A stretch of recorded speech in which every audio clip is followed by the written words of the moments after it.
um só corpo. Ora, cada pessoa tem um temperamento diferente.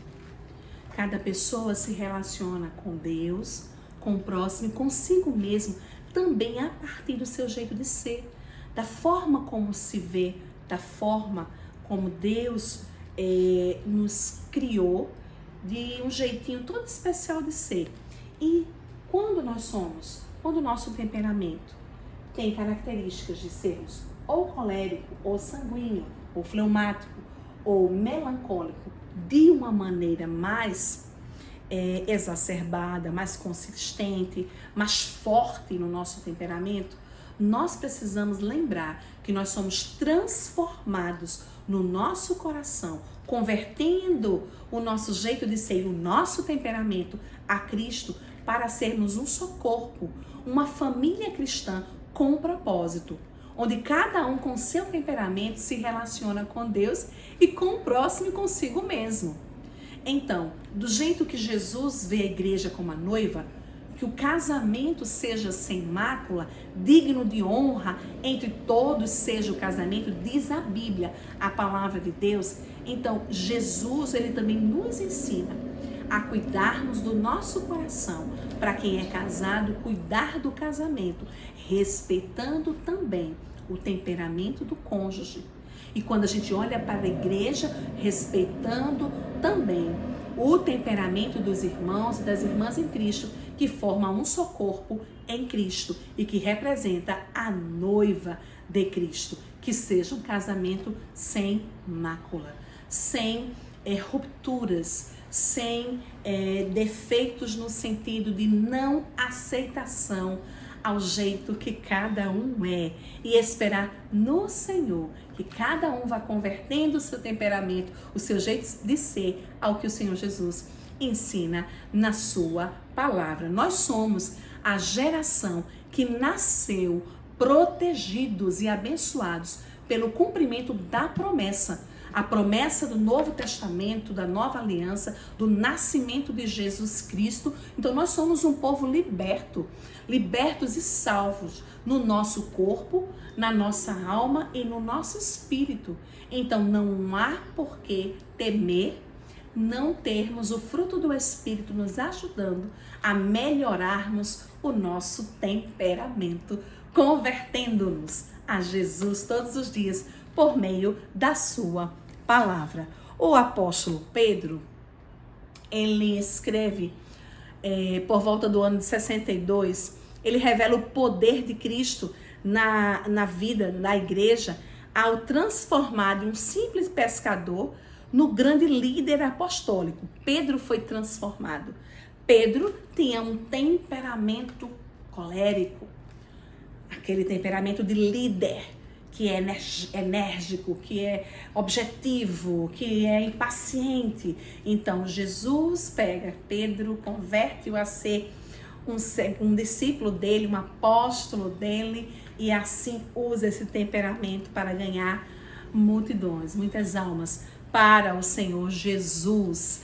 A palavra de Deus lá em Lucas 5, de 8 a 10, vai falar desse Pedro. Lucas 5, de 8 a 10, vai dizer assim. Lucas 5, de 8 a 10. E vendo isso, Simão Pedro prostrou-se aos pés de Jesus, dizendo: Senhor, ausenta-te de mim, porque sou um homem pecador, pois que o espanto se apoderava dele e de todos os que com ele estavam, por causa da pesca que havia feito. E de igual modo, também de Tiago e João, filhos de Zebedeu, que eram companheiros de Simão. E disse Jesus a Simão: não temas, de agora em diante serás pescador de homens. Foi esse o propósito para Pedro, transformar aquele Pedro pescador agora em pescador de homens. E Jesus converte a história dele e o temperamento dele para a glória de Deus. E é isso que ele faz com cada pessoa que é colérica, sanguínea, fleumática ou melancólica.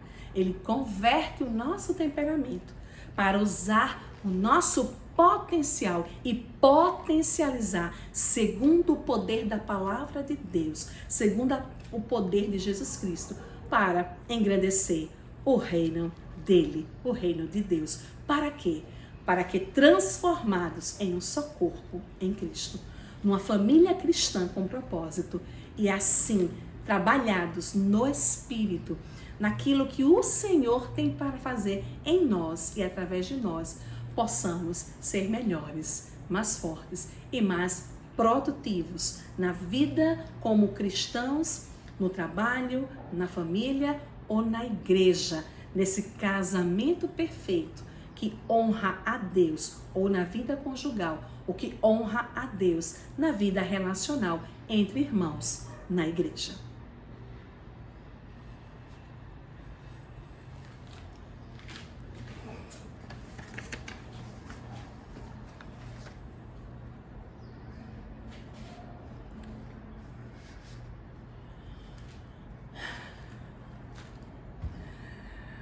Transformados em um só corpo, transformados em uma família frutífera, uma família que glorifica a Deus até no seu temperamento, no seu jeito de ser. Sabe, Simão, Pedro, ou Pedro, tem o nome também de Simão, Simão que significa ouvido ou atendido, Pedro que significa fragmento da rocha, na mesma tradução para Cefas, que também significa rocha.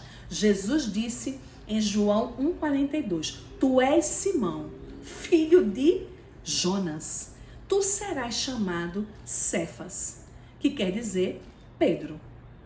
Então, quando Deus mudava o nome de alguém naquela época nas Escrituras, além de entregar responsabilidades para essa pessoa, para responsabilidades maiores para essas pessoas, ele passaria a exercer uma influência maior e mais íntima na vida daquela pessoa. Isso tem a ver com a história desde Gênesis a Apocalipse. Em Gênesis 7, 5 a 7 a gente vai ver isso, de 32, no 32 de 24 a 28, e assim em outros casos na palavra, onde mudava-se o nome, porque ali era uma virada de chave, onde havia então passaria a exercer uma influência maior, onde era entregue agora responsabilidades maiores.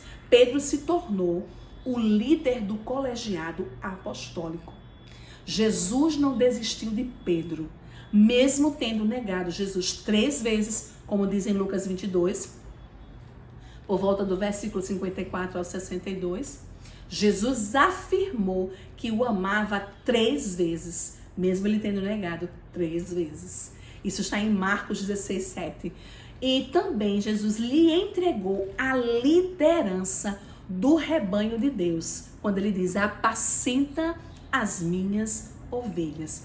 Sabe, os destinatários desta epístola, que é a epístola de Pedro, são mais coletivos, faz parte mais das epístolas universais que a palavra de Deus tem para nos ensinar. Então, as regiões mencionadas foram as províncias, como Anatólia, as províncias da Anatólia, a central, o antigo reino, que é o reino celta, cujo território faz parte da atual Turquia.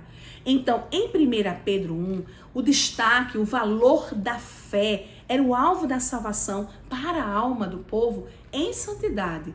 Então, quando Deus diz nessa palavra, 1 Pedro 1, vai dizer lá, sede santos como eu sou santo. Sede santos como eu sou santo. Então, chamar para uma responsabilidade, chamar para maior influência, é também chamar para ser mais parecido com Jesus Cristo. Sede santos, porque eu sou santo. Santo é separado para um propósito. Sede separados para um propósito, como eu fui separado para um propósito. Sede santos, como eu sou santo. Busque santidade, como o Senhor Jesus buscou santidade. Você tem um temperamento, um jeito de ser, como Pedro, que é de grande influência, potencializado com a presença do Espírito Santo de Deus. Deixa Deus te usar.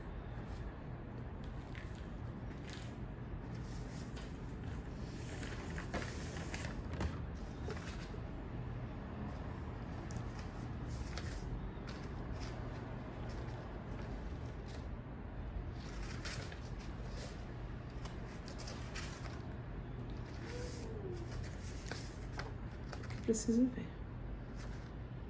No capítulo 3 de Pedro, ou de 1 Pedro, Pedro sendo casado, ele inicia dando conselhos práticos sobre a boa convivência entre marido e mulher. 1 Pedro 3, de 1 a 17. É uma palavra bíblica, é uma palavra de orientação, é uma palavra que alicerça o ensinamento que Jesus deixou para a igreja, para as famílias, para os casais, que diz assim: semelhantemente, vós mulheres, sede sujeitas ao vosso próprio marido, para que também, se algum não obedece à palavra, pelo procedimento de sua mulher, seja ganho sem palavras, considerando a vossa vida casta em temor.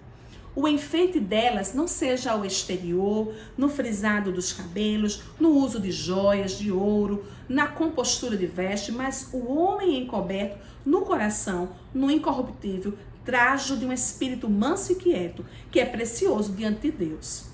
Porque assim se adornaram também antigamente as santas mulheres que esperavam em Deus e estavam sujeitas a seu próprio marido, como Sara obedecia a Abraão, chamando-lhe Senhor, da qual vós sois filhas, fazendo bem e não temendo nenhum espanto. Igualmente vós, maridos, coabitai com ela com entendimento, dando honra à mulher como vaso mais fraco, como sendo vós os seus coherdeiros da graça da vida, para que não sejam impedidas as vossas orações. Para que não sejam impedidas as vossas orações. E finalmente, ser todos, um mesmo sentimento, compassivos, amando os irmãos, entranhavelmente misericordiosos e afáveis, não tornando mal por mal, ou injúria por injúria.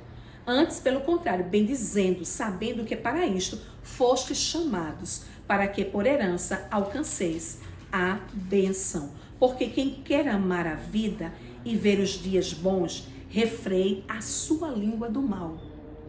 E os seus lábios não falem engano, aparte-se do mal e faça o bem. Busque a paz e siga, porque os olhos do Senhor estão sobre os justos e os seus ouvidos atentos às suas orações. Mas o rosto do Senhor é contra os que fazem males.